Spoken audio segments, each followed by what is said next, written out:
Hello बच्चों, welcome back to our channel physics Mantra by John sir. कैसे हैं आप सभी। तो पिछला लेक्चर आप लोगों ने अच्छे से एंजॉय किया होगा, काफ़ी बेहतरीन लेक्चर हम लोगों का वो। और इसमें फ्लक्स पर जो कॉन्सेप्ट थे काफ़ी बेहतरीन थे, according to NEET, according to IIT, JEE mains and JEE advance, है ना। और जो बच्चे बोर्ड एग्ज़ाम की तैयारी कर रहे हैं उनको भी जो फ्लक्स की डिफिनीसन से बेसिक न्यूमेरिकल भी हमने स्टार्टिंग में करवाए, उनसे भी रिलेटेड मतलब आपको बोर्ड एग्ज़ाम में न्यूमेरिकल मिल जाते हैं। ठीक है। अगला जो टॉपिक है फ्लक्स का वो है गॉस का नियम। गॉस का नियम भी एक तरह से फ्लक्स पर ही बेस्ड था। ठीक है। लेकिन गॉस का नियम आया क्यों, सबसे बड़ी चर्चा यहाँ पर ये होनी चाहिए, गॉस का नियम आया क्यों।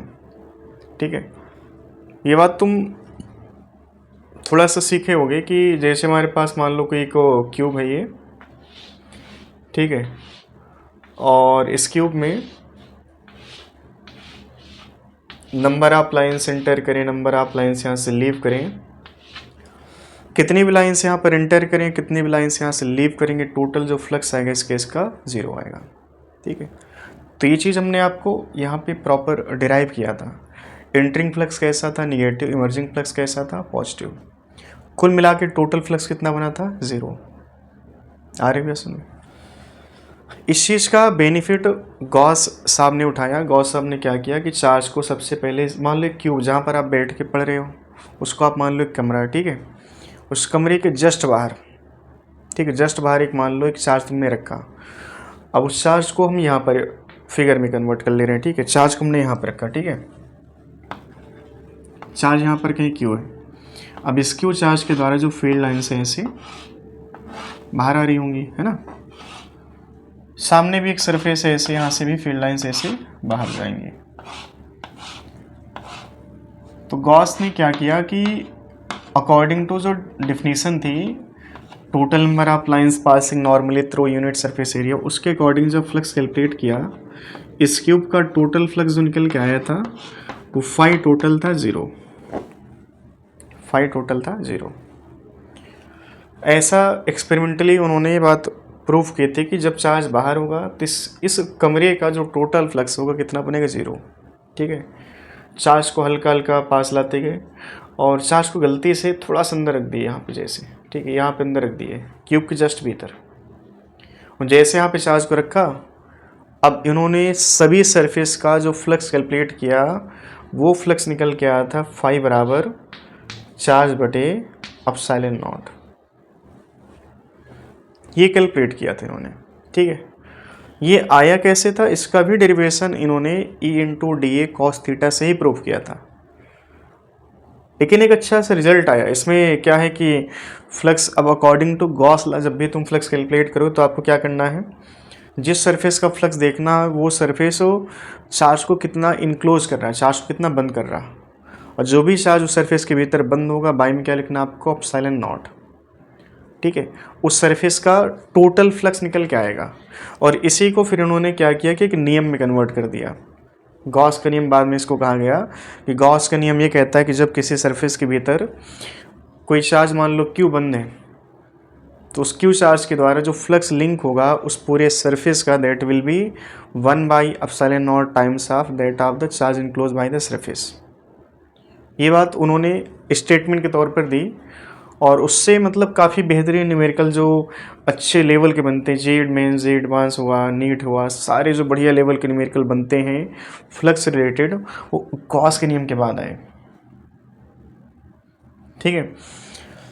और चीज़ों को गॉस का नियम सही मायने में आसान भी करता है। नहीं तो आप सोचो, अगर तुम्हारे पास फ्लक्स का केवल एक ही फार्मूला होता, फाई बराबर E इंटू डी ए या into D S cos theta, अगर केवल ये फार्मूला होता तो आपको बहुत तकलीफ होती, क्योंकि यहाँ पे जो छोटे छोटे एलिमेंट आते जिनमें एरिया वेक्टर होता, फील्ड होती, उनका जो एंगल बनता एरिया वेक्टर फील्ड का, वो एंगल लगातार वेरी करता।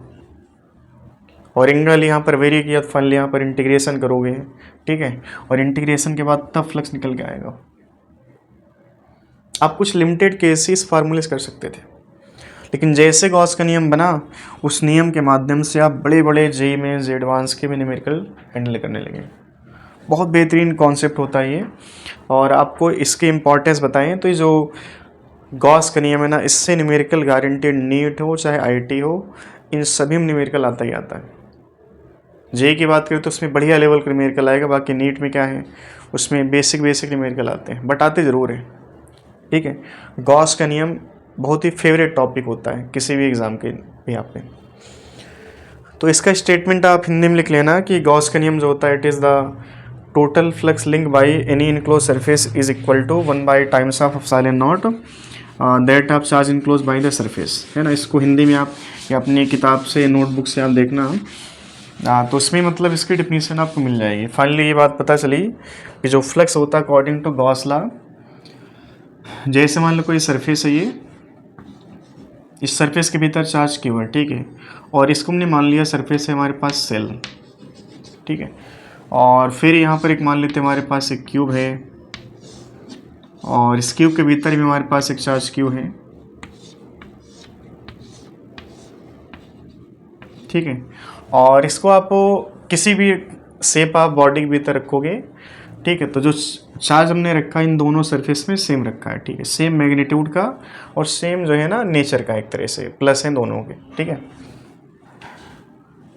अब यहाँ जो फ्लक्स बनेगा वो फ्लक्स बना था अकॉर्डिंग टू गॉस का जो नियम था, जिस सरफेस का फ्लक्स आपको देखना है उस सरफेस के भीतर कितना चार्ज इनक्लोज है, और बाई में क्या करना आपको लिख देना एप्सिलॉन नॉट।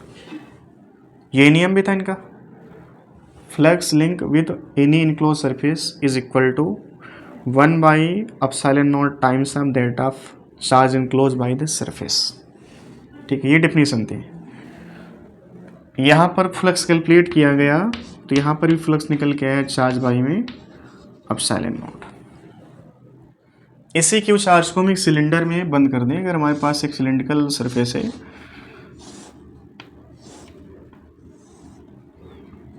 यहाँ पर भी हमने क्यू चार्ज बंद किया, तो इस क्यू चार्ज का जो फ्लक्स था इस सिलेंडर के थ्रू, तो यहाँ से भी फाई निकल के आया था क्यू बाई में एप्सिलॉन नॉट, ठीक है। तो ये बात यहाँ से प्रूव हुई कि जो फ्लक्स है वो सिर्फ इस बात पर डिपेंड किया कि चार्ज इनसाइड द सरफेस कितना है, इस बात पर निर्भर नहीं किया कि शेप ऑफ सरफेस कैसा है। शेप ऑफ सरफेस यहाँ पे देखो, एक सेल है, यहाँ पर एक क्यूब है और यहाँ पर एक सिलेंडर है, इनके शेप पर डिपेंड नहीं किया, ठीक है। तो जो फ्लक्स होता है वो क्यू एप्सिलॉन नॉट होगा, चाहे वो क्यू किसी सेल के भीतर हो, चाहे क्यू किसी क्यूब के भीतर हो, चाहे किसी सिलेंडर के भीतर हो, ठीक है। इन सभी में जो फ्लक्स का वैल्यू आया वो क्या था, सेम था। यहाँ पर एक चीज़ और प्रूफ की गई कि जैसे हमारे पास मान लो कि सेल के भीतर माइनस क्यू चार्ज रखा जाए, तो क्या नेचर ऑफ चार्ज पर फ्लक्स डिपेंड करेगा। तो चीज़ यहाँ पे निकल के आई कि अगर प्लस क्यू चार्ज है तो इस बात को तुम जो पिछला टॉपिक था हमारा, पिछला लेक्चर था जिसमें हमने कहा था कि एंटर करने वाला फ्लक्स हमेशा कैसा होगा बताओ, एंटर करने वाला निगेटिव होगा और इमर्ज करने वाला कैसा होगा, पॉजिटिव, ठीक है। तो ये प्लस क्यू चार्ज ना, प्लस क्यू चार्ज क्या करता है, लाइन्स अपने थ्रू रेडियली आउटवर्ड चारों तरफ निकालेगा, देखो ऐसे। ये फ्लक्स है कैसा, एंटर का या इमर्ज का, तो ये बाहर आने वाला है, और बाहर आने वाला फ्लक्स हमेशा कैसा होता है, पॉजिटिव, जो कि है क्या, पॉजिटिव। अगर यहीं पे चार्ज माइनस क्यू होता तो माइनस क्यू चार्ज के बारे में जानते हैं कि माइनस क्यू चार्ज क्या करता है, लाइंस को अपनी तरफ खींचता है, मतलब जो फील्ड लाइंस है ना इसमें रेडियली इनवर्ड होती है ऐसे।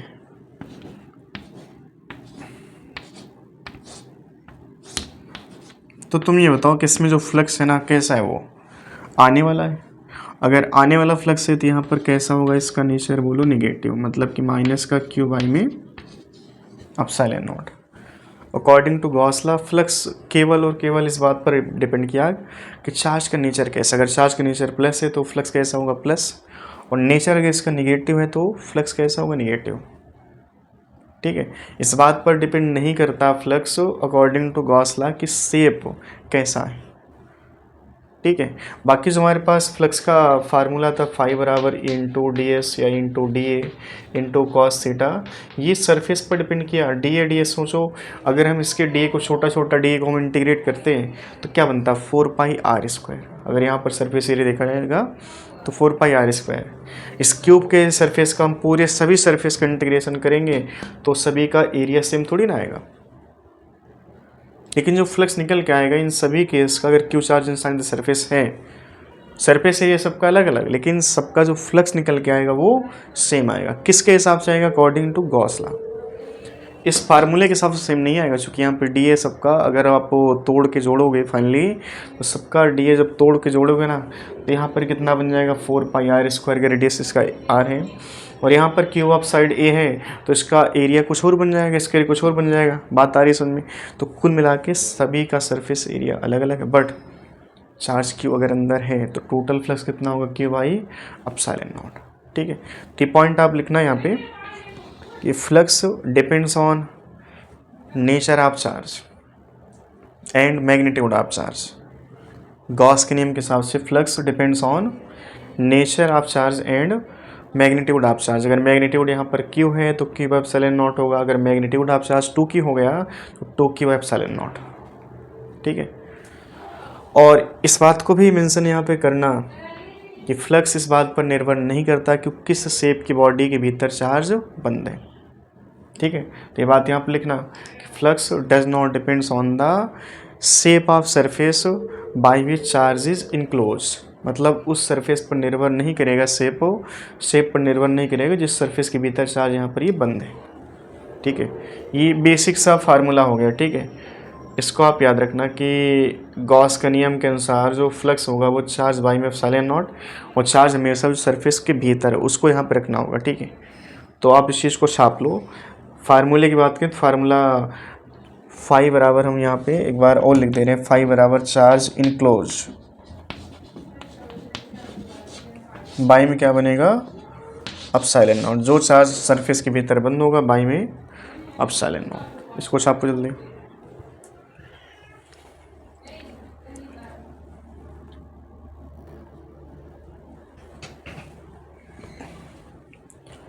चलिए, इसको बना लिया होगा। अब इसको हम लोग कैसे अप्लाई करेंगे न्यूमेरिकल्स में? नीट लेवल है, बोर्ड लेवल पे है, जे मेंस है, जे एडवांस लेवल है। फार्मूला वही है, लेकिन अप्लीकेशन जो है क्वेश्चन में इसका सिंपल नहीं रहेगा according to level of exam. जैसे जे मेंस है तो उसमें लेवल थोड़ा सा इजी रहता है, बाकी नीट की बात करें तो वहाँ तो और इजी रहता है, और बोर्ड एग्ज़ाम में तो डायरेक्ट फार्मूला बेस्ड न्यूमेरिकल आते हैं। कुछ इसमें देखो बेसिक से न्यूमेरिकल ऐसे पूछे जाते हैं, जैसे मान लो हमारे पास कोई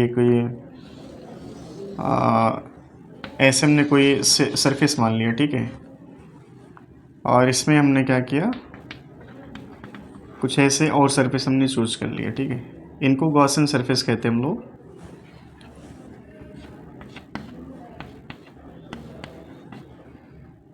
इसको S1 सरफेस कह सकते हैं, इसको S2, और बाहर वाले को S3। ठीक है, और यहाँ पर चार्ज मान लो Q1 है, Q2 है, और यहाँ पर -Q3 कह लेते हैं। यहाँ पर कहीं Q4 है, यहाँ पर कहीं Q2 है, और Q2 हो गया क्या? चलो Q2 हम उठा देते हैं यहाँ से, और यहाँ पर कहीं मान लो हमारे पास Q5 है। क्वेश्चन ये पूछेगा सरफेस 1 जो S1 सरफेस है, इससे फ्लक्स कितना लिंक होगा?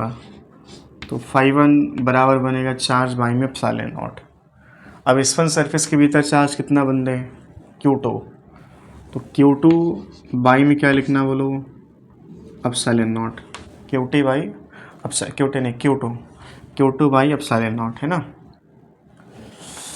और φ2 जो हमारा बनेगा सरफेस 2 का फ्लक्स कितना होगा?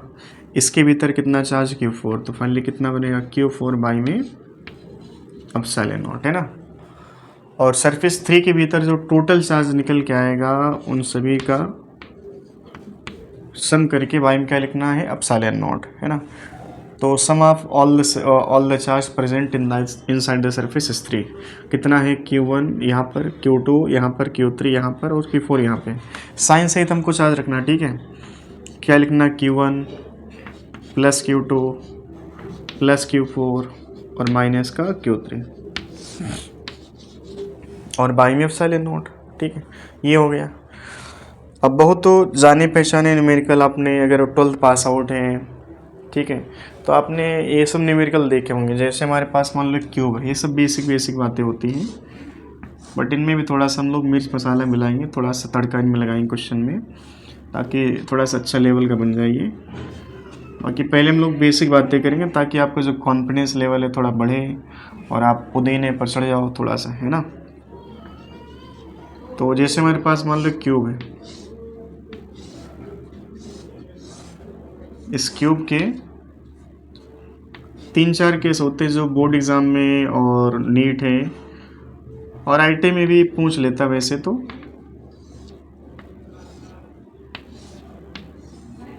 ठीक है, इसमें ये पूछेगा कि चार्ज हमारे पास एक तो कॉर्नर पर कहीं रखा है, ठीक है, चार्ज हमारे पास कहाँ रखा, कॉर्नर पे।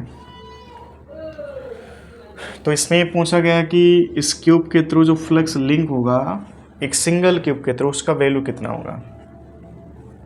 बहुत से बच्चों के मन में आंसर आ गया होगा, है ना। एक क्यूब है, इसके कॉर्नर पे चार्ज हमने क्यों रखा, तो एक इस क्यूब से फ्लक्स लिंक होगा, उसका वैल्यू कितना होगा। चार्ज यहाँ पे कॉर्नर पे रखा है, ठीक, कंप्लीटली क्लोज नहीं है, ये क्लोज नहीं है, ओपन भी है। तो इसको बंद करने के लिए क्या करना पड़ेगा, इसके जैसे क्यूब आपको, चूँकि सिमेट्री आपको देखनी है, ठीक है। अगर आप फ्लक्स इससे याद करना चाहते, इससे कैलकुलेट करना चाहते, तो इसके जैसे ही क्यूब साइड में रखने हैं आपको। ये तो इसको बंद करने के लिए एक छोटा सा गिलास इसके ऊपर रख दो, चार्ज ही तो है ये, कोई राक्षस थोड़ी ना कि गिलास के अंदर नहीं बंद होगा, एक गिलास ढक दो, बंद हो गया, ठीक है। बट आपको ऐसा नहीं करना, आपको सिमेट्री के हिसाब से इसका फ्लक्स कैलकुलेट करना है, तो वो तभी पॉसिबल है इसके जैसे आपको जो साइड में बॉडी रखी जाएगी जिससे बंद होगा वो इसके जैसे होनी चाहिए। तो माइंड में आपके चला गया हो कितने क्यूब यहाँ पे रिक्वायर्ड होते हैं, इसके बगल में एक, इसके पीछे, जो बगल में रखा है इसके पीछे, टोटल 4 हो गए। लेकिन ऊपर से जो चार्ज है ना ऊपर से दिख रहा होगा, ठीक है, उसको बंद करने के लिए ऊपर से तुमको 4 रखने पड़ेंगे। तो कॉर्नर वाले केस में चार्ज को कम्प्लीटली क्लोज करने के लिए कितना क्यूब चाहिए हमको, 8, और 8 क्यूब मिल करके इस नन्हे से मुन्ने से चार्ज को बंद किए, 8 क्यूब मिल करके चार्ज को बंद किए। तो इन 8 क्यूब का जो फ्लक्स आएगा, चार्ज जिसको बंद किया बाई में एप्सिलॉन नॉट। तो एक क्यूब का फ्लक्स बोलो कितना आएगा, एक क्यूब का आएगा क्यू बाई 8 एप्सिलॉन नॉट, ठीक है। बाकी के सारे केस तुम जान गए होगे कि अगर मान लो चार्ज कॉर्नर पर है तो क्यू बाई 8 एप्सिलॉन नॉट। अगर हम ही कहें कि हमारे पास मान लो चार्ज रखा है एस पे, यहाँ पे कहीं, ठीक है, तो इस केस के लिए बोलो आंसर कितना होगा। इसको बंद करने के लिए इसके पीछे रखो, फिर भी ऊपर से दिख रहा होगा, इसके ऊपर रखो, फिर भी उस साइड से दिख रहा होगा। तो 2 नीचे और 2 ऊपर, तो टोटल कितने हो गए, 4। तो 4 क्यूब से इसको बंद करना पड़ेगा, समझना, 4 क्यूब से बंद करने के बाद जो फ्लक्स आएगा चार्ज बाई में एप्सिलॉन नॉट। तो एक क्यूब का बोलो कितना आएगा, क्यू बाई 4 एप्सिलॉन नॉट, ठीक है। एक केस आता है फेस पे, कोई एक फेस पर अगर हम चार्ज रखेंगे तो इसको बंद करने के लिए सिंपल सा फंडा है कि इसके ऊपर एक क्यूब रख दो, तो ये 2 क्यूब से मिलकर के बंद हो जाएगा। तो इस केस का होगा 2 क्यूब, जिससे फ्लक्स कितना आएगा, क्यू बाई एप्सिलॉन नॉट। तो एक क्यूब का फ्लक्स बोलो कितना आएगा, क्यू बाई 2 एप्सिलॉन नॉट, ठीक है, क्यू बाई 2 एप्सिलॉन नॉट, ये इसका आंसर हो जाएगा, ठीक है। तो ये बेसिक से न्यूमेरिकल होते हैं जिनको आपको सीखना है, और बहुत ज़्यादा हाई फाई नहीं कह सकते हैं। बट इनमें कुछ अलग न्यूमेरिकल पूछे भी गए हैं, सेम केस रहेंगे, बट इनमें ये नहीं पूछा गया था कि एक क्यूब से कितना फ्लक्स लिंक हो। इसमें ये पूछा गया था इस क्यूब के एक फेस से कितना फ्लक्स लिंक होगा। इसको आप ट्राई करना कि कॉर्नर पे चार्ज रखा है, तो चार्ज कॉर्नर पे रखने के बाद इस क्यूब के एक फेस से कितना फ्लक्स लिंक होगा, उसका वैल्यू आपको निकालना है, ठीक है।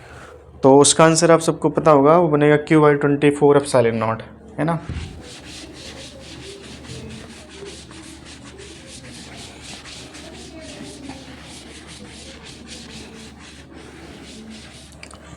अब कुछ क्वेश्चन जो है ना इनडायरेक्टली ऐसे पूछता है कि उनको तुम्हें सोचना पड़ेगा करना क्या है इसमें। जैसे हमारे पास देखो, मान लो एक स्क्वायर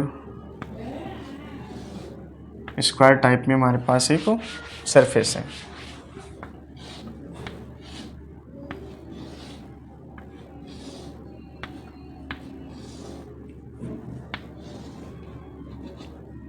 और इसके ठीक सरफेस जो है ना, बिल्कुल ऐसे रखिए, ठीक है, हाथ को सरफेस मान लो, और इसके ठीक सेंटर से ऊपर ये स्क्वायर है।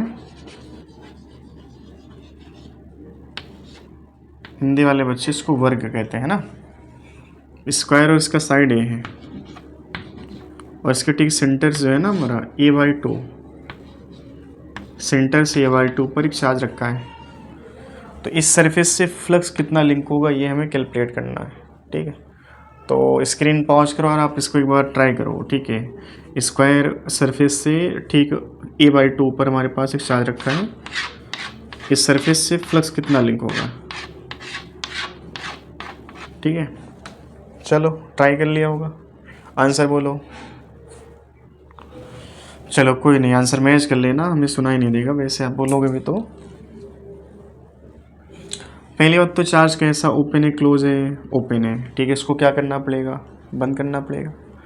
एक कॉपी जिस कमरे में बैठो आप, कॉपी वहाँ पे उठा लो, और कॉपी के ठीक सेंटर से ऐसे, कॉपी हाथ को मेरे समझो कॉपी है, ठीक है। फिगर ऐसे, बट आप इसका समझो, जैसे मान लो कॉपी है, इसका डायमेंशन ए और ये ए है, ठीक है, स्क्वायर टाइप। और इसके ठीक सेंटर से जो हाथ है मेरा, इसके ठीक सेंटर से यहाँ पर एक चार्ज है रखा, क्यों, ठीक है। बट ये चार्ज क्या है, ओपन है क्लोज है, ओपन है। इसको बंद करना पड़ेगा। गॉस साहब यही बात बोलते हैं कि चार्ज अगर ओपन है तो आप उसको पहले बंद करो, ठीक है। तो यहाँ पर चार्ज नहीं रखा, ठीक है, इसको पहले क्या करना पड़ेगा, आपको बंद करना पड़ेगा। अब बंद करने के लिए क्या किया हमने, देखो एक सामने ऐसे हाथ रख दिया, सिमेट्रिकली रखना आपको। अगर ये डायमेंशन ए का है तो सामने जो हाथ रखो उसका भी डायमेंशन ए ही रहेगा, साइड, ठीक है। अभी चार्ज बंद हुआ क्या, नहीं। एक ऐसे इमेजिन करो कि एक हाथ ऐसे रखना पड़ा, एक ऐसे रखना पड़ा, एक ऐसे। टोटल कितने सरफेस हो गए बोलो, 6 सरफेस हो गए क्या, बोलो कितने सरफेस आएंगे इसमें, 6। तो 6 सरफेस से मिला करके जो फ्लक्स लिंक हुआ होगा, भाई कमरे में आप जहाँ पर बैठे हो ना, उस कमरे में कितने सरफेस हैं, 4 तो दीवार हो गई, एक छत और एक ज़मीन, मतलब कि 6 मिला टोटल, ठीक है। ज़मीन को समझो केवल हमारे पास ज़मीन थी, बाकी और कुछ था ही नहीं। तो ज़मीन के ठीक जैसे तुमने को प्लॉट टाइप में ले ना, तो उसका जो एरिया है वो a², मतलब कि a और a ऐसे, ठीक है। और तुम्हें यहाँ पर एक चार्ज को रखना है, ठीक है, इस चार्ज को तुम्हें बंद करना है। तो एक इसके साइड में एक वॉल खड़ी करो, एक इधर खड़ी करो, एक सामने और एक पीछे। बट छत अभी नहीं पड़ी ना, तो चार्ज अभी ओपन था, छत को भी आप डाल दो, चार्ज यहाँ पर क्या हो, बंद हो गया, ठीक है। तो चार्ज बंद हुआ कितनी सरफेस से मिला करके, टोटल 6। और उन 6 सरफेस का शेप कैसा, आइडेंटिकल होगा, तभी तो सिमेट्रिकली चार्ज बंद होगा यहाँ पे। अब यहाँ पर पता कि 6 सरफेस का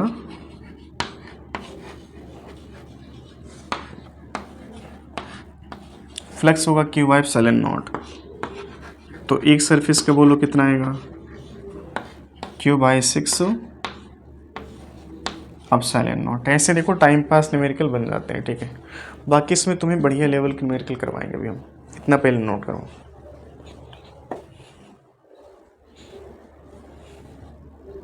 अगला क्वेश्चन हम लोगों का है, ये काफ़ी अच्छा न्यूमेरिकल, और इसमें आपको कैलकुलेशन कुछ भी नहीं करना, बस आपको कॉन्सेप्ट जो आपने सीखा फ्लक्स का उसको यहाँ पे अप्लाई करना है।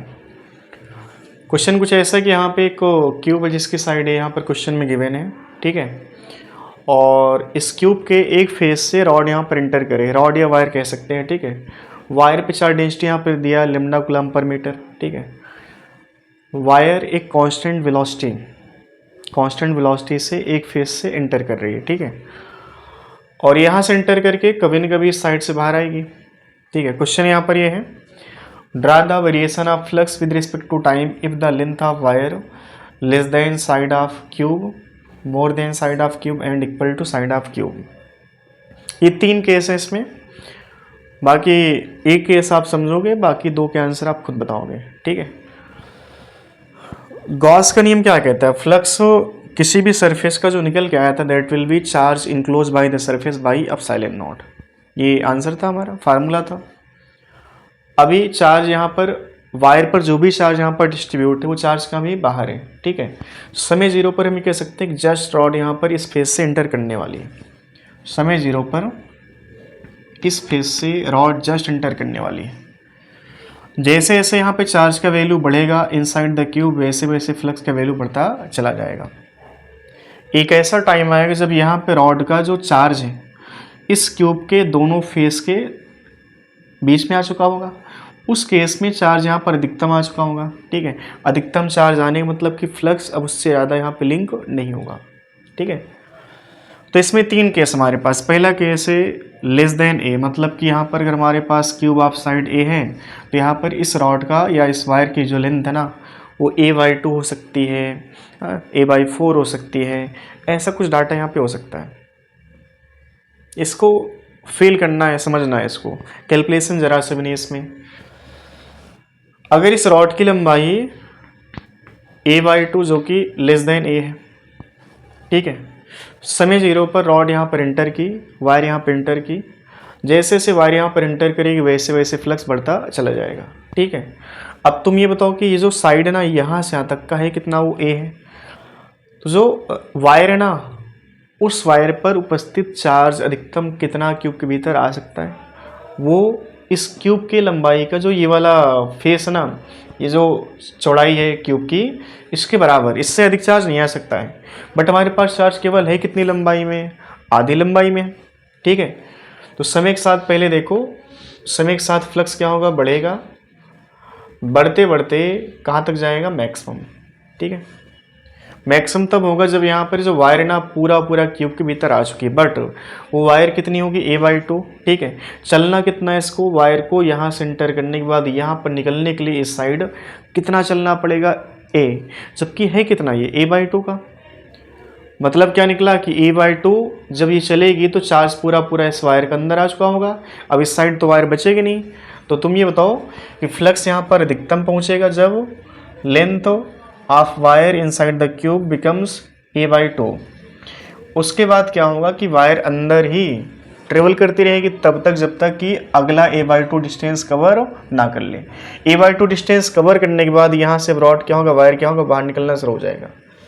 तो कुछ समय तक यहाँ पर फ्लक्स कैसा रहेगा, कांस्टेंट। उसके बाद फ्लक्स क्या होगा, घटेगा, घटते घटते फाइनली कितना हो जाएगा, ये 0, ठीक है। ये हमारा पहला केस है जहाँ पर वायर की जो लेंथ है ना, पहले केस में लेंथ ऑफ वायर क्या है, a से कम है, ठीक है। दूसरा केस हमारे पास क्या है, मोर देन a है, लेंथ मोर देन a है। अब a से अधिक होने का मतलब कि जो l है वो 2a हो सकता है, 3a हो सकता है, कुछ भी हो सकता है, ठीक है। बाकी जो कॉन्सेप्ट निकल के आएगा, variation of flux with respect to time निकल के आएगा, वो चाहे 2a पर देखो चाहे 3a पर देखो, किसी पर भी देखोगे सेम रिजल्ट आएगा, ठीक है। बात आ रही है समझ में, वेरिएशन जो फ्लक्स का आएगा तरीका वो सेम आएगा। अब तुम इस बात को फील करना कि वायर की लंबाई अगर 2a है, जस्ट यहाँ पे एंटर करना शुरू की तो एंटर करते करते करते फाइनली जो वायर की लेंथ है ना वो जब इस क्यूब की लंबाई के बराबर एंटर कर जाएगी तब यहाँ पर चार्ज अधिकतम आ जाएगा। और जैसे चार्ज अधिकतम इनक्लोज होगा सरफेस के भीतर वैसे फ्लक्स यहाँ पर अधिकतम हो जाएगा, ठीक है। बट लेंथ हमारे पास कितना आज के टाइम में 2a है, तो a तो अंदर आ चुका है लेकिन a पीछे भी बचा हुआ है, ठीक है। अब इसके बाद क्या होगा, कुछ टाइम बाद इस साइड से वायर निकलना शुरू हो जाएगी, बट अभी उस साइड वायर बची थी तो अंदर चार्ज अभी कम होने वाला नहीं। तो फिर से क्या होगा, फ्लक्स यहाँ पर बढ़ेगा, बढ़ते बढ़ते मैक्सिमम होगा, उसके बाद क्या होगा, फ्लक्स कांस्टेंट, ठीक है। कांस्टेंट होने के बाद ये फ्लक्स घटेगा, घटते घटते फिर से कितना हो जाएगा, 0, ठीक है। यहाँ पर जो मैक्सिमम फ्लक्स मिलेगा इस केस के मैक्सिमम फ्लक्स से ज़्यादा होगा, क्योंकि यहाँ पे चार्ज का जो लेंथ है ना वो पूरा पूरा L बराबर a तक बंद हो सकता है, ठीक है। तो यहाँ पर चार्ज अधिकतम इनसाइड द सरफेस बंद होगा, लेकिन यहाँ पे अधिकतम कितना होगा, केवल a/2 लेंथ का, ठीक है। चलो अगर तीसरा केस हमारे पास है कि यदि जो लेंथ है वो ठीक साइड ऑफ क्यूब के बराबर है, मतलब कि जैसे यहाँ पे वायर इंटर करना शुरू की तो अधिकतम जो लेंथ है वो इस क्यूब के साइड के बराबर है, तो चार्ज जब एंटर करेगा इस साइड से लंबाई कम होते होते होते जैसे यहाँ पर चार्ज पूरा अंदर आ चुका है, इस साइड लेंथ कितना बचेगी 0।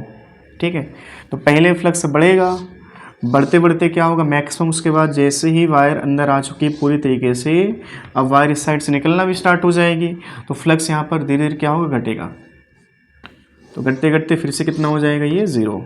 तो फ्लक्स का टाइम के साथ वेरिएशन 3 केस का ये होता है।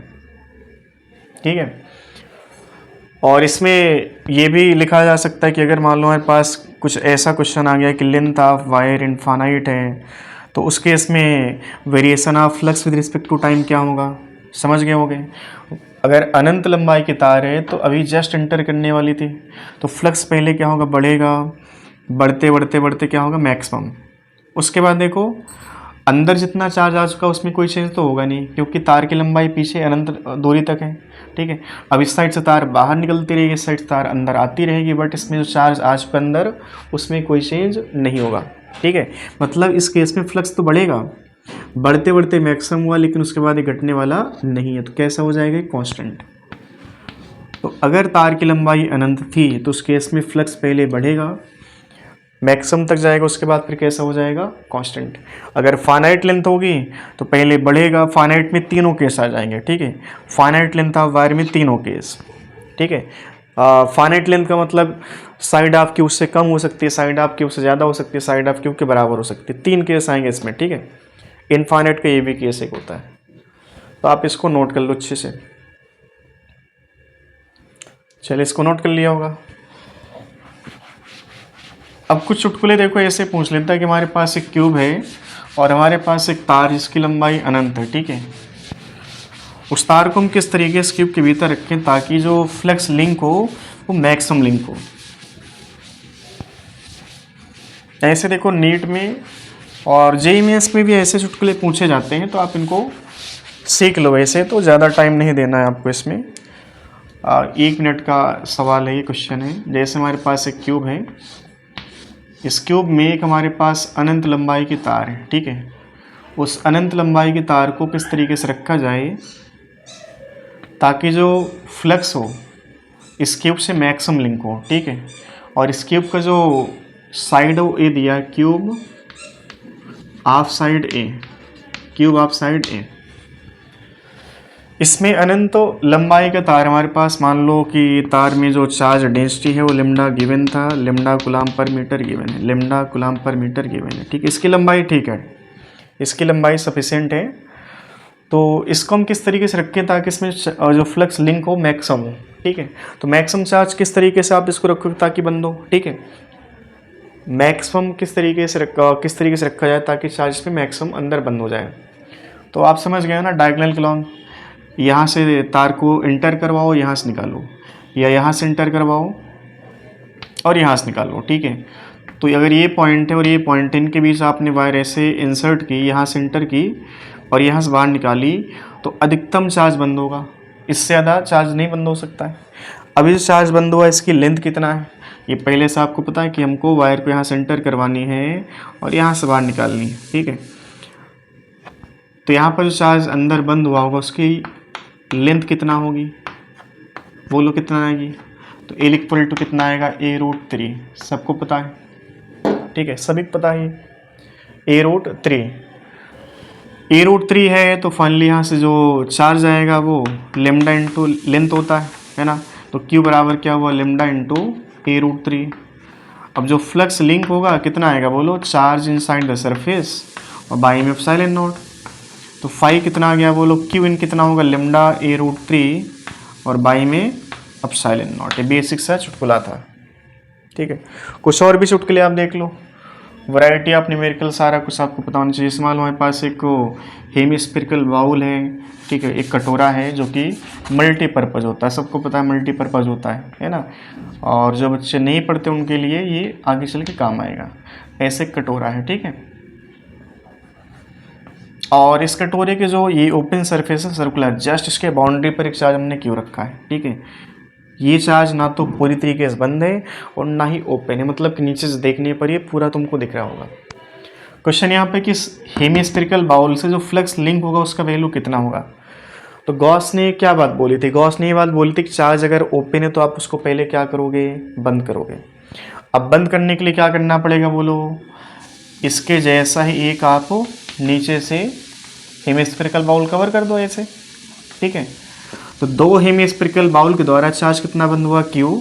तो 2 हेमिस्फेरिकल बाउल का फ्लक्स कितना आएगा बोलो, हेमिस्फेरिकल बाउल का जो फ्लक्स होगा वो कितना होगा, 2 हेमिस्फेरिकल बाउल का फ्लक्स कितना आएगा, Q बाई एप्सिलॉन नॉट।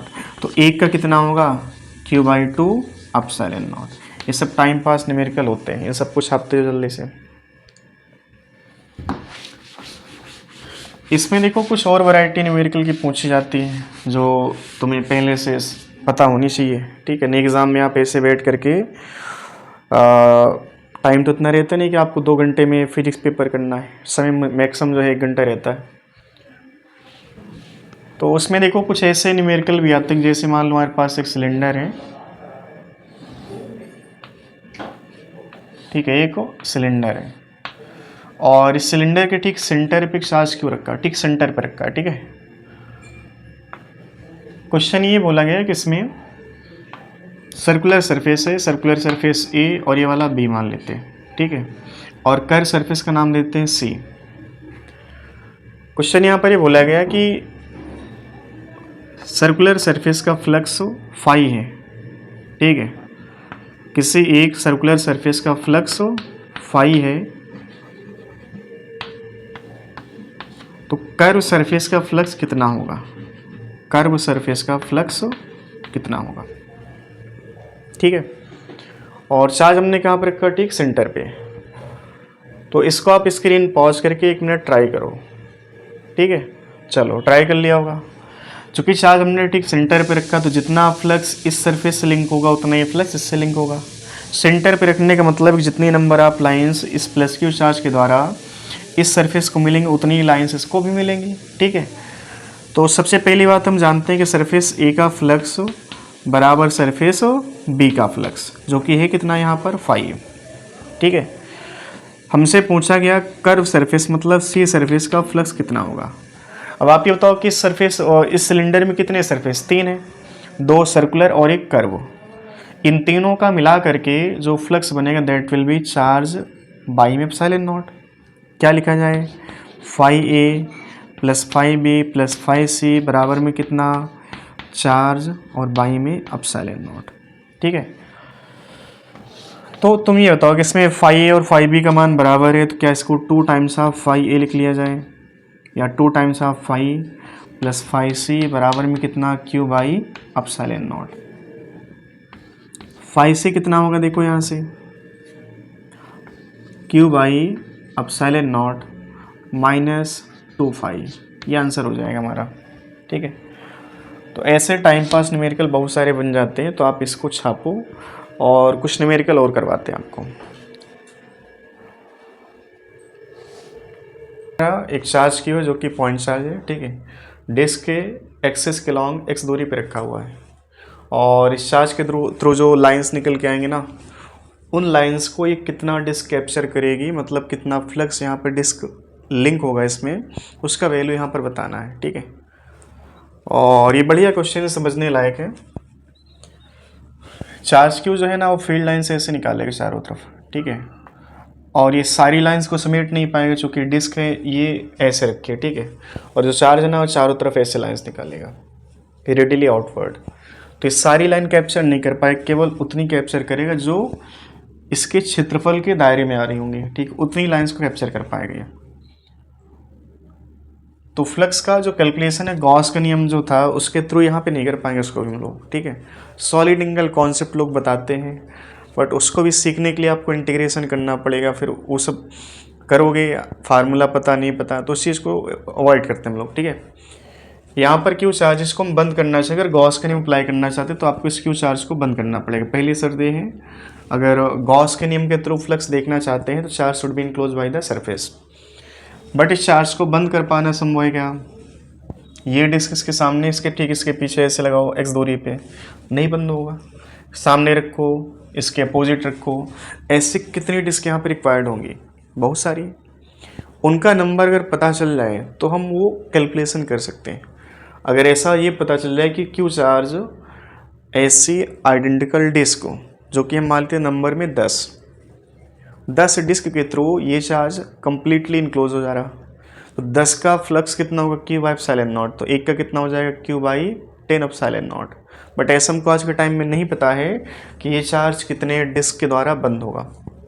ठीक है, अब जो इकलौता तरीका आपके पास है कि जो फ्लक्स है हमारे पास into D A cos theta, उससे करना है आपको ये। ठीक है, फिर आखिरी में इस चार्ज को हम क्या करेंगे कि हल्का सा विस्थापित करके इसके सेंटर पे ले जाएंगे। अब उस केस में इस चार्ज को बंद करना है, इसके ऊपर एक डिस्क ऐसे रख दो, बंद हो जाएगा। ठीक है, बट यहाँ पे चार्ज जब रखा है ना, इसको हम लोग बंद नहीं कर सकते फिलहाल। तो चलो इस चार्ज से पूछा जाए तो इसके थ्रू जो फील्ड लाइन्स है ना, फील्ड लाइन्स ऐसे रेडिली आउटवर्ड ऐसे बाहर जा रही होंगी। ये वाली लाइन्स है ना, ये लाइन सरफेस को जस्ट जो है आखिरी का जो कोने वाला सरफेस ना, इसको छू करके निकल रही है ऐसे। ठीक है, और भी लाइन्स यहाँ पे होंगी ऐसे, और इसमें फिलहाल जो है ना नंबर ऑफ लाइन्स बहुत सारी है, बट आप इसमें कुछ बना लो। ठीक है, एक लाइन होगी जो कि ठीक सेंटर जा रही होगी, बाकी सभी लाइन्स जो है ना वो जिस पॉइंट पर इंटर करेंगी और उस पॉइंट का जो क्रॉस सेक्शन एरिया बनेगा, जो क्षेत्रफल बनेगा, वो क्षेत्रफल और ई इनका जो एंगल होगा ना वो सेम नहीं होगा, है ना। अब यहाँ का जो एरिया वेक्टर होगा वो एरिया वेक्टर ऐसे परपेंडिकुलर, इस पॉइंट का परपेंडिकुलर, इस पॉइंट का परपेंडिकुलर, तो इसमें थीटा क्या हमारे पास वेरिएबल है। ठीक है, सभी पॉइंट पर थीटा क्या होगा, वेरिएबल। और इस क्यू चार्ज के द्वारा इस पॉइंट का जो इंटेंसिटी ऑफ फील्ड होगी वो भी कैसे होगी, अलग अलग होगी। यहाँ पर अलग फील्ड, यहाँ पे अलग, यहाँ पे अलग, यहाँ पे अलग। तो इसमें दो चीज़ें वेरिएबल हैं, इस क्यू चार्ज का इंटेंसिटी ऑफ फील्ड, दूसरा इस क्यू चार्ज का सभी पॉइंट पर फील्ड की डायरेक्शन, दोनों वेरिएबल है। ठीक है, अब तुम्हें फ्लक्स की जो वास्तविक डिफिनीशन थी, total number of lines passing normally through unit surface area, याद करो, उसके थ्रू यहाँ पे सॉल्व करना है इसको। ठीक है, ये जो हमारे पास डिस्क है ना ऐसे रखिए, और लाइन देखो, ये वाला फिगर ना, ये टॉप वाला लाइन से ऐसे जा रही है। ठीक है, और लाइन से ऐसे जा रही है, सभी जो पॉइंट है ना इस क्षेत्रफल में सभी पॉइंट पर लाइन से ऐसे आ रही होंगी, लेकिन वो सभी बराबर एंगल पे नहीं होंगे। मतलब यहाँ पर इंटीग्रेशन करना होगा आपको। अब इंटीग्रेशन करने के लिए क्या करना होता है, एक फंक्शन तैयार करो। तो इसमें हम ये मान लेते हैं कि हमारे पास एक जो है एक पतली सी स्ट्रिप यहाँ पे कटेगी। ठीक है, डिस्क में पतली पतली स्ट्रिप या रिंग कह सकते हैं, उस टाइप के एलिमेंट यहाँ पे तैयार होता है, ऐसे एक पतली सी स्ट्रिप।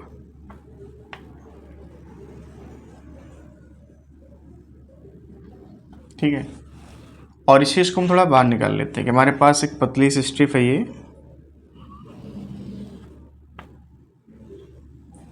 ठीक है, ऐसे एक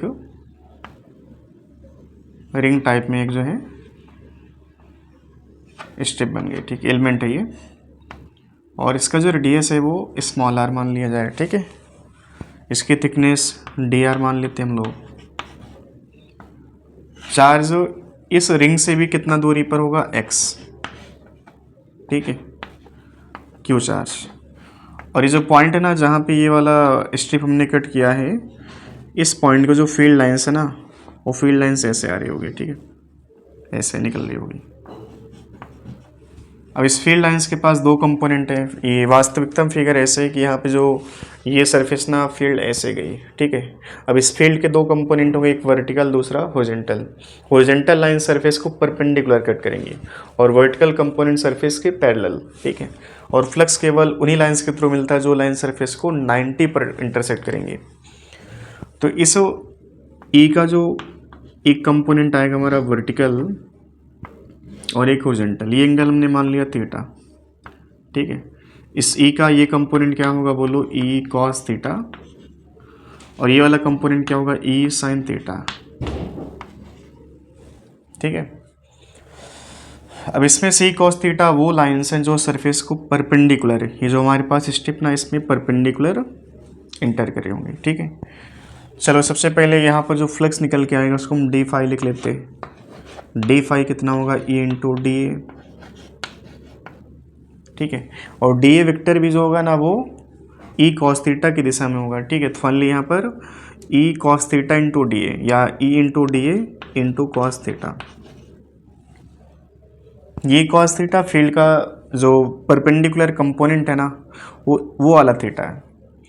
और जब ई कॉस थीटा इंटू डी ए देखोगे ना तो इनके बीच एंगल बन जाएगा 0 डिग्री। ठीक है, अच्छा ई का वैल्यू कितना होगा, ई का वैल्यू यहाँ पर लिख दे रहे हैं हम लोग के क्यू बाई में ये जो दूरी है ना इसको हम ये मान लेते हैं कि आर डैश है, आर डैश का स्क्वायर। तो ई का वैल्यू बोलो कितना है यहाँ से, के क्यू बाई में आर डैश कितना होगा, देखो ये भी आर होगा, कितना बनेगा आर और एक्स, मतलब कि R square plus X square under root इस पूरे का होल स्क्वायर। तो फाइनली यहाँ पर होल स्क्वायर कैंसिल आउट हो जाएगा, है ना, रूट से होल स्क्वायर गायब हो जाएगा। अब कॉस थीटा में देखो जो थीटा ना आपके पास ये थीटा, तो ये भी क्या बन जाएगा हमारा थीटा। कॉस थीटा क्या होगा, आर बाई में कॉस थीटा एक्स बाई में आर डैश। ठीक है, तो यहाँ से जो फील्ड आएगी फाई का फंक्शन देखो, डी फाई का जो वैल्यू है, डी फाई का वैल्यू कितना है यहाँ से E into D A cos theta. E का वैल्यू कितना है हमारे पास के क्यू, ई का वैल्यू देखो यहाँ से के क्यू और बाई में कितना R square plus X square. ठीक है, और into cos theta, cos theta यहाँ से देखो आधार और ये कर्ण, तो आधार कितना है एक्स और कर्ण कितना है this square plus this square under root. ठीक है, तो यहाँ से लिखोगे X square plus R square power 1/2 और into D A, D A कितना है देखो यहाँ से 2 pi R into D R, तो 2 pi R into D R ये फंक्शन हो जाएगा, है ना। तो डी फाई का वैल्यू कितना है यहाँ से K Q into X into 2 pi R into D R और बाई में क्या बनेगा बोलो R square plus X square power 3/2 ये बन जाएगा। अब ऐसे जो छोटे छोटे एलिमेंट है ना उनके थ्रू इतना फ्लक्स बनता चला जाएगा। ठीक है, और आप इन सभी फ्लक्स को जोड़ना चाहते हैं, जोड़ने का मतलब इंटीग्रेशन। ठीक है, तो फाई टोटल जो बनेगा वो फाई टोटल में लिखेंगे डी फाई का समाकलन या इंटीग्रेशन। अब इसमें क्या चीज़ वेरिएबल है, स्मॉल आर वेरिएबल। जो हमारे पास स्ट्रिप है ना इसका रेडियस 0 से लेके कैपिटल आर तक जाएगा। ठीक है, तो ऐसे स्मॉल आर वेरिएबल है तो जो कांस्टेंट उसको बाहर लिख लो के क्यू इंटू एक्स इंटू 2 पाई। ठीक है, चीज़ कांस्टेंट बाहर ले लो और ये बनेगा आर बाई में R square plus X square power 3/2 into D R और इसका इंटीग्रेशन, इसका इंटीग्रेशन बोलो 0 से कैपिटल आर। अब इंटीग्रेशन सिंपल नहीं है, थोड़ा सा कॉम्प्लिकेट है। इसको क्या करेंगे एज्यूम करके कुछ थोड़ा सा हम लोग ये मान लेते हैं कि हमारे पास जो आर स्क्वायर है प्लस एक्स स्क्वायर ये हमारा टी है। आप इसको डायरेक्ट इंटीग्रेट नहीं कर सकते क्योंकि आर का इंटीग्रेशन करना है, आर तो यहाँ पर सिंपल है, लेकिन जो ये वाला आर स्क्वायर है ना ये एक कह सकते हैं ना कॉम्प्लेक्स फंक्शन बन गया। ठीक है, तो इसको क्या करना है तुम डायरेक्ट इंटीग्रेट नहीं कर सकते, तो यहाँ पर इसमें एलिमिनेशन प्रोसेस हम लोग अप्लाई करते हैं। तो यहाँ पर R square plus X square हमने क्या मान लिया टी। ठीक है, और इसको क्या करो तुम आर के रिस्पेक्ट में डिफ्रेंशिएट कर लो, differentiate with respect to R. देखो डी आर स्क्वायर डायरेक्ट हम लिख रहे हैं इसको, आर स्क्वायर का आर के सापेक्ष अवकलन कितना हो जाएगा 2r, ये एक्स तो कांस्टेंट इसका बन जाएगा 0 बराबर कितना होगा dt ओवर dr। तो dt बराबर मिलेगा यहाँ से हमको 2r इंटू डी आर, है ना। अब dt की जगह पर 2r इंटू डी आर लिख सकते हैं, बाकी यहाँ पर R square plus X square की जगह पर t लिख सकते हैं। तो फाई बराबर हमको क्या मिला देखो यहाँ से k into Q into X into pi. एक काम करो ये जो 2 है ना इसको अंदर भेज दो, तो 2r इंटू डी आर किसके बराबर हो जाएगा, डी टी के, और बाई में R square plus X square power 3/2, मतलब कि जो ये चीज़ है ना यहाँ पे रख लो, मतलब कि टी की पावर कितना बन जाएगा, 3/2, और इसका समाकलन। चलो बोलो कितना बन जाएगा, के क्यू एक्स इंटू पाई, और ये टी की पावर ऊपर जाएगा ना तो टी की पावर कितना बन जाएगा, माइनस का 3/2 इंटू डी टी, और इसका इंटीग्रेशन। तो अब ये बताओ कि टी की पावर -3/2 का इंटीग्रेशन कितना होगा, बोलो। -3/2 + 1 कितना हो जाएगा, -1/2, तो इसको हम लिखेंगे x की पावर -1/2, ठीक है। और -3/2 + 1 मतलब कि -1/2 नीचे बना होगा, ये -1/2 का जो 2 होगा ऊपर जाएगा, तो फाइनली आप इसको क्या लिखोगे, -2 इंटू एक्स, -2 इंटू एक्स की पावर -1/2, ठीक है। अब इसको, इसमें जो x है ना उसको रिप्लेस करो, x रिप्लेस करो, x का वैल्यू कितना है यहाँ से देखो, सॉरी यहाँ पर क्या t बनेगा भाई, t की पावर -1/2 है ना, ये 2 बाहर ले सकते हैं हम लोग, तो 5 बराबर मिलेगा हमको कितना, k into pi into x, है ना, 2 भी बाहर आ गया होगा, और यहाँ से इसको हम क्या लिखेंगे, 1/√t, चूँकि ये -1/2 है पावर, इसके नीचे जाएगा तो +1/2, तो √t बन जाएगा ये, ठीक है। अभी लिमिट इसमें हमको रखनी है, बट अभी t को रिप्लेस करना है कि t हमने माना क्या है। तो यहाँ से देखो 5 हम यहाँ पे लिख रहे हैं, 5 बराबर मिलेगा 2 पाई के इंटू एक्स, और ये -1/√ऑफ कितना हो जाएगा, √x² + r²। अब इसमें तुम्हें लिमिट रखना है, लिमिट क्या है, 0 to R, ठीक है। 5 की वैल्यू कितना बनेगा, 2 pi K into x, upper limit क्या हमारे पास, बोलो अपर लिमिट क्या है, R, तो -1/r² + x² अंडर रूट, ठीक है। माइनस और माइनस से प्लस हो जाएगा, प्लस का 1/r की जगह पर 0 रखना है, तो फाइनली क्या बन जाएगा, 1/x। माइनस वाला पैरामीटर बाद में निकलो और प्लस वाला पहले, और x को आप अंदर भेजो, तो 5 बराबर क्या मिलेगा, देखो यहाँ से 2 पाई के, और चार्ज भी तो होगा इसमें, है ना, चार्ज भी होगा यहाँ पे, क्यू मल्टीप्लाई करना भूल गए हम लोग, यहाँ पर क्यू भी चलेगा। जिसका फ्लक्स देखना उसको तो आपने निपटा ही दिया भाई, बुरा मान गया होगा बेचारा। देखो क्या बन जाएगा, 1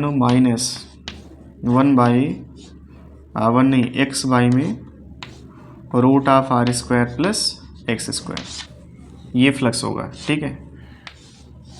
अब इसमें तुम ये करो कि x बराबर 0 लिख लो, जो स्पेशल कंडीशन यहाँ पर बनानी थी हमें, x = 0, चार्ज बिल्कुल सेंटर पे पहुँच गया, ठीक है। तो x बराबर 0 पर ये पूरा पैरामीटर कितना हो गया, 0, तो फाई का मान कितना है, यहाँ से देखो 2 पाई के इंटू क्यू। अब इसमें k का मान कितना रखा जाए, बोलो 1/4πε0, तो फाई कितना बनेगा, 2 पाई k की जगह पर 4πε0, है ना, और इंटू क्यू। देखो पाई से पाई खत्म, तो कितना बन जाएगा, q/2ε0। अब इसको लिखने का मतलब कि आप जो है समझना चाहें, इसमें जो हमारे पास q/2ε0 बन रहा है ना, इसका मतलब समझा रहे भी आपको। बाकी क्वेश्चन आप देख लो, ऐसे क्वेश्चन आईआईटी में अगर आते हैं तो इनको आप जो सीखे थे फ्लक्स का वास्तविक डिफिनीशन, उससे आप करोगे, इनको गॉस के नियम के थ्रू नहीं कर सकते, ठीक है। तो इसको आप नोट कर लो, फिर इसमें हम ये वाला रिजल्ट है, इसका मतलब क्या है उसको हम समझेंगे अभी।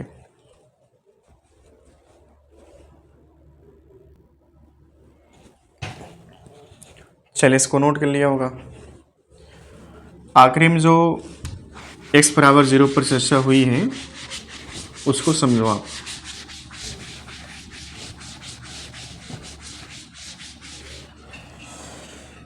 x बराबर 0 का मतलब कि जो चार्ज है ना, ये जो डिस्क हमारे पास है, इस डिस्क के ठीक सेंटर पर रखा हुआ है। बट ये चार्ज कैसा, ओपन है क्लोज है भाई, ये डिस्क के जस्ट ऊपर रखा हुआ है सेंटर पे, ठीक है, यहाँ पे चार्ज। अभी चार्ज ओपन था, इसको तुम्हें क्या करना है, क्लोज करना है। तो इसके ऊपर आप एक डिस्क और रख दो, ठीक है। जैसे आपने एक डिस्क और रखा तो ये चार्ज दो डिस्क के थ्रू बंद हो गया होगा, दो डिस्क के थ्रू ये कवर हो गया होगा। इमेजिन कर लो कि चार्ज है ऐसे ढक देना, ठीक है। तो दो डिस्क के थ्रू जो चार्ज बंद हुआ उनका फ्लक्स कितना होगा, दो डिस्क के थ्रू चार्ज बंद हुआ तो दोनों का मिलाकर कितना फ्लक्स होगा, क्यू बाई में एप्सिलॉन नॉट। एक डिस्क का बोलो कितना आएगा, एक डिस्क आएगा हमारा क्यू बाई 2 एप्सिलॉन नॉट, जो कि आंसर देखो वहाँ से कितना आ रहा। तो ये रिजल्ट आप याद रखो, ठीक है। इसमें एक्स का मान कुछ भी हम कम ज़्यादा करके फ्लक्स का मान निकाल सकते हैं, ठीक है। तो कल की डेट में जैसे एक्स हमने बोल दिया कि एक्स का वैल्यू है √3 है, ठीक है। चाहे तो आप इसमें एक केस और लिख लो, जैसे चार्ज का जो डिस्टेंस था एक्सिस ऑफ और सेंटर ऑफ और डिस्क से, एक्स का वैल्यू हमने लिख लिया √3 इंटू एक्स, √3 इंटू आर लिख लेते हैं इसका वैल्यू। तो फ्लक्स यहाँ पर कितना आएगा तो उसका वैल्यू आप निकाल सकते हैं। फाई बराबर देखो क्या फार्मूला वहाँ पे 2 पाई के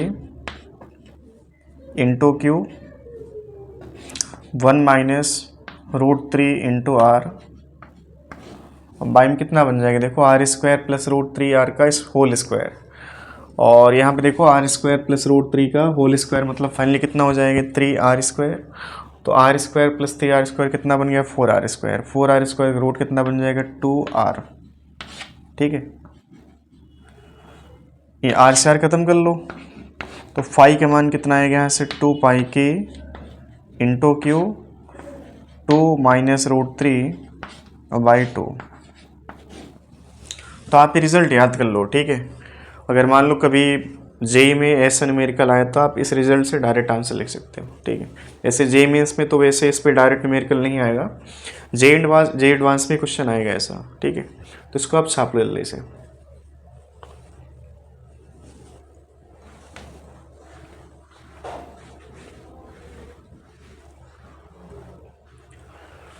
तो न्यूमेरिकल तो करने के लिए देखो हम लोग चाहें तो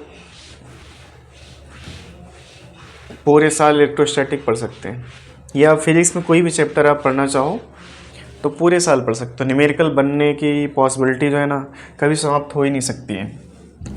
सीखने की पॉसिबिलिटी समाप्त हो सकती है कि आप इतना सीख गए तो आपका जो एग्ज़ाम का स्टैंडर्ड है इससे ही आपका एग्ज़ाम पेपर बनाएगा। तो चीज़ तो डिसाइडेड है जेईई मेंस या नीट के हिसाब से, ठीक है। जेईई एडवांस के लिए फिर भी हम नहीं कह सकते कि इसका कोई दायरा है या कोई को लेवल है, इसका कुछ लेवल होता नहीं, इसमें जितना आप डीप में चले जाओगे उतना ही कम है जेईई एडवांस के फिलहाल, ठीक है। बाकी जेईई मेंस है, नीट है, बोर्ड एग्ज़ाम है, उन सब के लिए एक दायरा सेट हो गया कि आपका जो पेपर इतने से ही आएगा, ठीक है। तब उसमें पीएचडी करने से जो बच्चे नीट की तैयारी करने बैठे हैं तो ये सब क्वेश्चन सीखो, लेकिन इनसे आप उम्मीद नहीं लगाना कि आपको क्वेश्चन डायरेक्ट मिलेंगे। बोले बट के कभी आज तक क्वेश्चन नहीं बना है, ठीक है। तो कितना बड़ा क्वेश्चन बनेगा तो इसको पढ़ाने के लिए भी टीचर के पास होना चाहिए। दूसरा, जो एग्ज़ाम में पेपर बनाएगा वो फाइनली क्या करेगा, इसको पहले देखेगा कि यार इसका सोल्यूशन कितना बड़ा है। उसने देखा सोल्यूशन इतना बड़ा है, पूरा भर गया बोर्ड है ना, तो नीट का बच्चा पता चला कि इसमें से 10% 20% ही सॉल्व कर पाया, तो फाइनली होगा क्या कि फिर वो पेपर के लेवल ज़मीन से ना सीधा आसमान पर पहुंच जाएगा, ठीक है। तो नीट में वैसे भी बहुत हाई फाई क्वेश्चन नहीं पूछता, बाकी जेईई मेंस उसमें भी एक लिमिटेशन होती है कि आप इससे ऊपर नहीं जाओगे, ठीक है। 2-4 क्वेश्चन सभी एग्ज़ाम में होते हैं जो कि ठीक ठाक लेवल के होते हैं, लेकिन ऐसे क्वेश्चन तो नहीं आएगा, इतना तो श्योर है कि आप जेईई मेंस में या फिर नीट में ऐसे क्वेश्चन नहीं देखोगे। दिख जाता है तो अच्छी बात है कि पेपर के स्टैंडर्ड उस साल बढ़िया रहा होगा। फिर बाकी हमें पढ़ना है कि गॉस का जो नियम है उसके एप्लीकेशंस क्या क्या हैं, इनसे हम लोग गॉस के नियम के थ्रू इसको अप्लाई कैसे करेंगे, ठीक है। तो हेडिंग हमारी अगली है एप्लीकेशन ऑफ गॉस लॉ।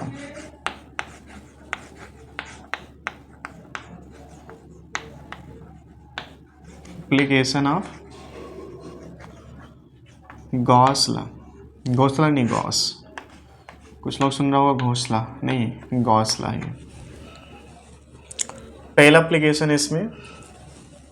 अब ये जो चीज़ है ना, ये नीट, बोर्ड एग्ज़ाम, आईआईटी कुछ भी है, सबके लिए मतलब सेम चीज़ है। बाकी इसका जो रिजल्ट आएगा उससे नीट में क्वेश्चन थोड़ा सा और अच्छे लेवल का बन जाएगा। जेई की बात करें तो उसमें तो टिक टाक लेवल की चीज़ें बना दी जाएंगी। सीखना सारा कुछ इसमें, ठीक है। तो बोर्ड एग्ज़ाम वाला बच्चा भी इसको अच्छे से सीखेगा, बोर्ड एग्ज़ाम में भी डायरेक्ट इसके डेरिवेशन आएगा। पहला एप्लीकेशन हमारा field due to infinite long uniformly charge wire, uniformly charge wire.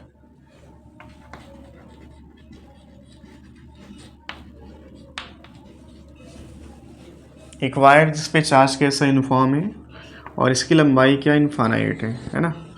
Finite length पर ही जो गॉस का एप्लीकेशन है आप इसको नहीं देख पाओगे, ठीक है।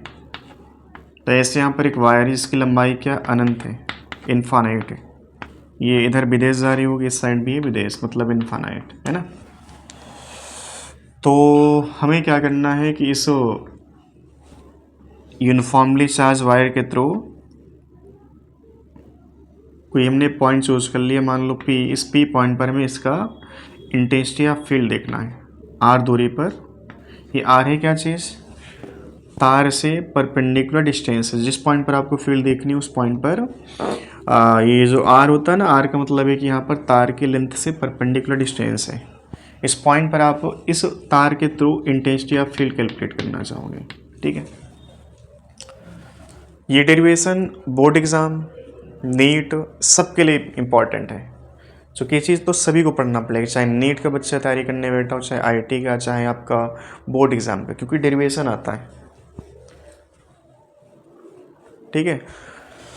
तो इसमें करना क्या है समझो इस चीज़ को। तार जो है ना, ये ऐसे ना कि इसमें चार्ज सरफेस पे फैला हुआ, तार पतली है, मतलब इस पर चार्ज कहाँ सरफेस पे है पहली बात। और ये जो चार्ज ना ओपन है, हमें क्या करना है, इसको क्लोज करना है। क्योंकि यहाँ पर हमने हेडिंग क्या डाली, एप्लीकेशन ऑफ गॉस लॉ। तो गॉस के नियम के थ्रू ही सारा डेरिवेशन करना है। तो गॉस साहब की शर्त क्या थी, शर्त ये थी चार्ज हमेशा इनक्लोज होना चाहिए, चार्ज हमेशा बंद होना चाहिए। चार्ज यहाँ पर कैसा है, ओपन है। चार्ज यहाँ पर जो दिया है वो लेमडा कूलम पर मीटर, ठीक है। लेमडा कूलम पर मीटर ही चार्ज डेंसिटी हो गई इसकी, ठीक है। चलो, जिस पॉइंट पर आपको फील्ड देखनी है, अब समझना, जिस पॉइंट पर आपको फील्ड देखनी है, आप सारा चार्ज तो बंद नहीं कर सकते पहली बात, चूँकि चार्ज कैसा फैला हुआ है अनंत तक, ठीक है।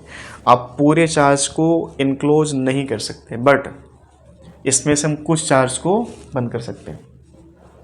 शायद ऐसा हो कि आप पूरे तार का चार्ज देख करके फील्ड कैलकुलेट करो, चाहे एक छोटे से सेक्शन की फील्ड देखोगे। शायद ऐसा हुआ होगा कि यहाँ पर इनफाइनाइट लॉन्ग वायर में जो चार्ज बैठा है उन सभी चार्ज की फील्ड P पॉइंट पर, और छोटा सा पार्ट हम जो कवर करेंगे अभी उसकी फील्ड शायद आपस में इक्वल हो।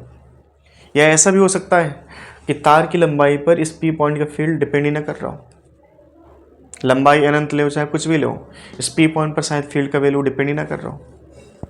बात आ रही सुन में, लेकिन ऐसा नहीं है, याद करो। हमारे पास एक ऐसा केस था जहाँ पे तार की लंबाई फाइनाइट थी और इसमें हमने बताया था कि ये पॉइंट हमारा P है, ये एंड थे इसके। यहाँ पर दो तरह की फील्ड थी हमारे पास, एक था परपेंडिकुलर और एक था हमारे पास ई पैरेलल, ठीक है। अब ई परपेंडिकुलर का फार्मूला याद करो क्या था, ये था 2k lambda by D into sine theta 1 plus sine theta 2, ठीक है। और ई पैरेलल की बात की जाए तो ई पैरेलल तुम्हारे पास k into lambda by D, ये था cos theta 1 minus cos theta 2, ठीक है।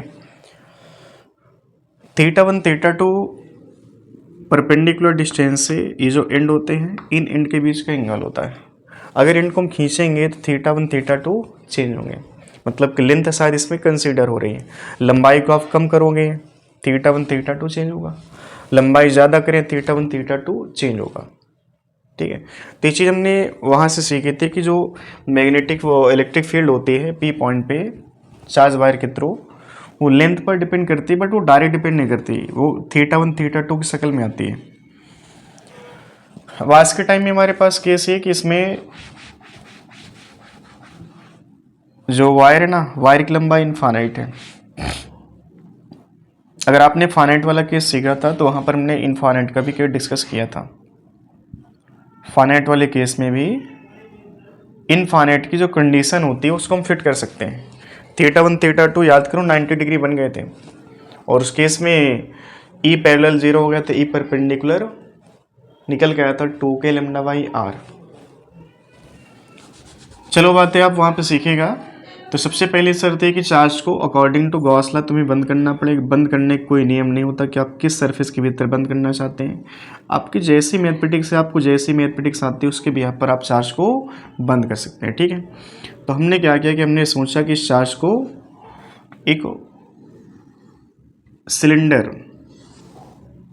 के थ्रू बंद किया जाए। ठीक है, ये ऐसा माइंड में रख करके चल रहा है कि ऐसा कोई सिलेंडर जिसके अंदर हमने चार्ज को बंद कर दिया।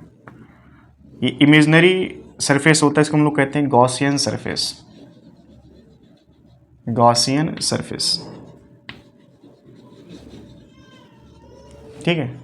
जिस पॉइंट पर आपको फील्ड देखना होगा आज के टाइम में, उस पॉइंट के चारों तरफ क्या करना पड़ेगा, गॉसियन सरफेस आप सोचोगे। ठीक है, इस गॉसियन सरफेस का सभी पॉइंट बराबर फील्ड पर होंगे। ठीक है, इधर आर दूरी है, आर रेडियस है, तो इस साइड भी आर रेडियस हो गई होगी। अब चूंकि चार्ज हमारा प्लस है ना, तो प्लस का चार्ज क्या करता है, फील्ड लाइंस अपने चारों तरफ रेडियली निकालेगा। बट ये पॉइंट चार्ज तो है नहीं, तो इसके थ्रू जो फील्ड लाइंस है ना वो सरफेस से ऐसे, इस वायर की जो लेंथ है ना इसके परपेंडिकुलर है, ऐसे निकल के आई होंगी और ये चारों तरफ निकल रही होंगी। ठीक है, ये जो सर्कुलर सरफेस है ना, इस सरफेस के पैरेलल जा रही होंगी, मतलब इस सरफेस को इंटरसेक्ट नहीं करेंगे। फिर भी हम कंसीडर करेंगे हमारे पास 3 सरफेस हैं। पहला सरफेस, एक सरफेस यहाँ पर मान लो, एक सरफेस यहाँ पर है। ठीक है, और जो सिलेंडर आपने सोचा है इसकी लंबाई हमने कुछ मान लिया L है। ठीक है, देखते हैं कि जो फील्ड है इस P पॉइंट पर, इस गॉसियन सरफेस की जो लेंथ है ना उस पर डिपेंड करेगा नहीं करेगा, उसको हम भी देखेंगे। ठीक है, तो 3 सरफेस हैं। इस पॉइंट पर जो फील्ड होगी D2 प्लस चार्ज कहाँ पर होगी, आउटसाइड ऐसे। और इस पॉइंट का जो एरिया वेक्टर होगा वो भी कहाँ पर होगा, सरफेस के परपेंडिकुलर आउटसाइड। ये हम मान लेते हैं D है। ठीक है, इस पॉइंट का एरिया वेक्टर सरफेस के परपेंडिकुलर आउटसाइड, इस पॉइंट का एरिया वेक्टर सरफेस के परपेंडिकुलर आउटसाइड। फील्ड लाइन्स ऐसे हैं इसमें। ठीक है, फील्ड लाइन्स ऐसे। ये वाला एंगल कितना है 90, और एंगल कितना 90, तो cos 90 कितना है 0। और वैसे भी आप सोचो कि जो फील्ड लाइन्स है ना वो सरफेस को ऐसे हैं, ये जो हमारे पास सिलेंडर ना ऐसे कट करें, और जो सर्कुलर सरफेस होगा उसके ठीक पैरेलल। इन 3 सरफेस का जो फ्लक्स है कुल मिलाकर कितना होगा, चार्ज जो इस सरफेस के भीतर बंद है बाई में एप्सिलॉन नॉट। तो आपको क्या करना है, सरफेस 1, सरफेस 2, सरफेस 3। तो हम लिखेंगे यहाँ पर सरफेस 1 का फ्लक्स प्लस सरफेस 2 का फ्लक्स प्लस सरफेस 3 का फ्लक्स बराबर इस पूरे सरफेस के भीतर जो चार्ज बंद है बाई में एप्सिलॉन नॉट। ठीक है, φ1 कितना होगा 0 इंटू डी ए कॉस 90 0, φ2 कितना होगा देखो इंटू डी ए कॉस 0। ठीक है, प्लस φ3 कितना होगा फिर से 0। चार्ज कितना बंद हुआ है, लेमडा चार्ज डेंसिटी गिवन था, तो लेमडा और क्यू का रिलेशन क्या होता है बोलो, लेमडा बराबर चार्ज बाई में लेंथ हो जाएगा। तो क्यू बराबर कितना होगा, लेमडा इंटू लेंथ। तो जो चार्ज अंदर बंद हुआ उसका वैल्यू कितना है, लेमडा इंटू एल बाई में एप्सिलॉन नॉट। ठीक है, ये जो डी है ना हमारा, डी ए कर्व सरफेस के एक छोटे से पार्ट का एरिया है, बट आप जब सभी कर्व सरफेस को इंटीग्रेट करोगे ना सरफेस एरिया, तो कितना बन जाएगा 2 पाई आर, ये जो रेडियस है 2 पाई आर इंटू लेंथ, तो A into 2 pi R into length बराबर में क्या, इसका क्लोज इंटीग्रेशन ऐसे लिख लेते हैं। ठीक है, बराबर में कितना होगा क्यू बाई एप्सिलॉन, मतलब कि लेमडा इंटू एल बाई में एप्सिलॉन नॉट। एल से एल खत्म हो गए, तो ई का वैल्यू बोलो कितना आया, लेमडा, और बाई में कितना 2 pi epsilon naught into R. इस फील्ड में देखो कहीं पर भी लेंथ ऑफ गॉसियन सरफेस नहीं आ रहा, गॉसियन सरफेस की रेडियस वो आ रही है, जो कि रेडियस है क्या चीज़, जिस पॉइंट पर फील्ड कैलकुलेट करना था उस पॉइंट की दूरी थी, और उसको ही किस में कन्वर्ट कर लिया था हमने, रेडियस। बात आ रही समझ में?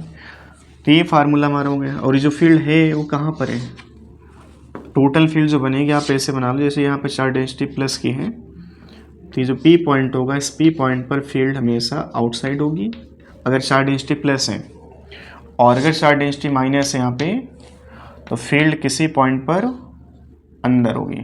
ठीक है, बस क्या डिफरेंट होगा, डायरेक्शन। बाकी ई का वैल्यू यहाँ पर भी कितना होगा, lambda by 2 pi epsilon naught into R.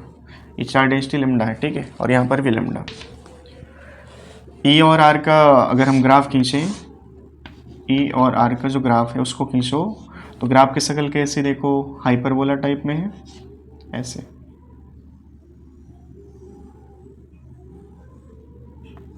ये ग्राफ की शक्ल हो जाएगी। तो एप्लीकेशन में पहला एप्लीकेशन था field due to uniformly charge wire of infinite length, उस केस का आंसर ये बनेगा। और इस आंसर में जो लेंथ है ना उस लेंथ पर चीज़ें नहीं आई। बाकी आप समझो जो फील्ड है ना आपके पास कौन सी, ई परपेंडिकुलर है। अगर आप इनफाइनाइट लेंथ पर आप जाओगे ना तो वहाँ पर ई परपेंडिकुलर ई पैरेलल दोनों थे, और ई परपेंडिकुलर ही बचेगा जब इसकी लंबाई आप बढ़ाते चले जाओगे। इनफाइनाइट जब करोगे तो उस केस में केवल क्या बचेगा, ई परपेंडिकुलर, जो कि यहाँ पे दिख रहा है। ठीक है, वास्तविकता में यहाँ पर ई पैरेलल भी बनता है अगर यहाँ पर इसकी लंबाई को हम फाइनाइट कर दें। तो यहाँ पर सिर्फ उस चीज़ की बात की गई जो चीज़ यहाँ पर बची हुई है, ई पैरेलल 0 हो गई, वो चीज़ यहाँ पे आई नहीं। तो अगर फाइनाइट लेंथ होती तो उस केस में पहली बात तो ये नियम लग ही नहीं पाएगा। गॉस का नियम कहाँ पर वैलिड है इस वाले केस में, इनफाइनाइट लेंथ। अगर फाइनाइट लेंथ का केस आएगा तो आप उसको जा करके लेक्चर में देखना, field due to finite length of charge wire, उसमें इसका प्रॉपर डेरिवेशन दिया है। ठीक है, चलो अब अगला एप्लीकेशन देखो हम लोग अभी सीखेंगे, लेकिन आज हम लोग यहीं तक रखते हैं। ठीक है, अगला एप्लीकेशन हमारा है field due to uniformly charge shell. 3-4 application इसके हैं।